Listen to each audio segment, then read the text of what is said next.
لیکن ایک وہ لوگ ہیں جو عاشق ہیں سچے، وہ عاشق ہیں پکے، جو چاہتے ہیں کہ اللہ کی ذات کو، والذین آمنوا اشد حبا للہ، یہ وہ ایمان والے ہیں جو محبت کرتے ہیں خدا کی ذات کے ساتھ، اپنی جانوں سے بڑھ کر محبت کرتے ہیں، اپنی اولاد سے بڑھ کر خدا سے محبت کرتے ہیں، اور وہ دنیا کو اور مال و ملکیت کو، زمین اور جائیداد کو خدا کے نام پر قربان کرنے کے لیے تیار ہوتے ہیں۔ جب ان کے موت کا ٹائم آتا ہے، جب ان کی وفات کا ٹائم آتا ہے، خدا کی قسم یہ میں اپنی طرف سے نہیں کہتا، یہ میرا دل کہتا ہے، اللہ فرماتا ہے یہ دنیا کا بھی طالب نہیں ہے، اس کو دنیا نہیں چاہیے، یہ آخرت کا بھی طالب نہیں ہے، اس کو حوریں نہیں چاہیے، اس کو جنتیں نہیں چاہیے، اس کو غلبان نہیں چاہیے، یہ میرا پکا سچا عاشق ہے۔ اس کو قرار نہیں ملتا سوا میرے ذکر کے، اس کو قرار نہیں ملتا سوا میرے دیدار کے، اس کو قرار نہیں ملتا سوا میری یاد کے، تو ہٹا دو سب پردے، دنیا کے پردے ہٹائے جاتے ہیں، آسمانوں کے پردے ہٹائے جاتے ہیں، اللہ تعالیٰ کا دیدار اس کو مرنے سے پہلے میسر ہو جاتا ہے،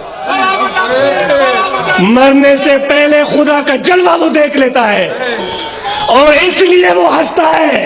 اس لیے وہ مسکراتا ہے، اس لیے وہ خوش ہوتا ہے۔ اب تمہارے اور ہمارے ہاتھ میں ہے فیصلہ کہ ہم کیا چاہتے ہیں، کیسے زندگی بسر کرنا چاہتے ہیں، کیا ہم بھی خواب میں ڈائن کو دیکھنا چاہتے ہیں، یا خواب میں ہم خدا کا جلوہ دیکھنا چاہتے ہیں، اور کیا ہم واقعی اس بات میں اگر سچے ہیں تو پھر امتحان کا دن آئے گا، اس دن پتہ چلے گا کہ کون دنیا کا طالب تھا اور کون آخرت کا طالب تھا اور کون اللہ کا طالب تھا۔ جب رخصت ہوگا عاشق اور صادق، وہ مسکین جو آج اس کو کوئی پوچھتا نہیں ہے، جو آج قطاروں میں کھڑا ہوا ہے، غریب ہے، اس کی حالت خراب ہے، لیکن وہ ابدی کامیابی کو پائے گا، ابدی سکون کو پائے گا، وہ لازوال خوشیوں کو حاصل کرے گا۔ اور وہ لوگ جو ان کا خون چوستے ہیں، جو ان کو ذلیل و رسوا کر دیتے ہیں، جو ان کا حال نہیں پوچھتے، حالانکہ ان کے پاس اختیار ہے، ان کے پاس طاقت ہے، زید ہو، عامر ہو، بکر ہو، کوئی بھی ہو،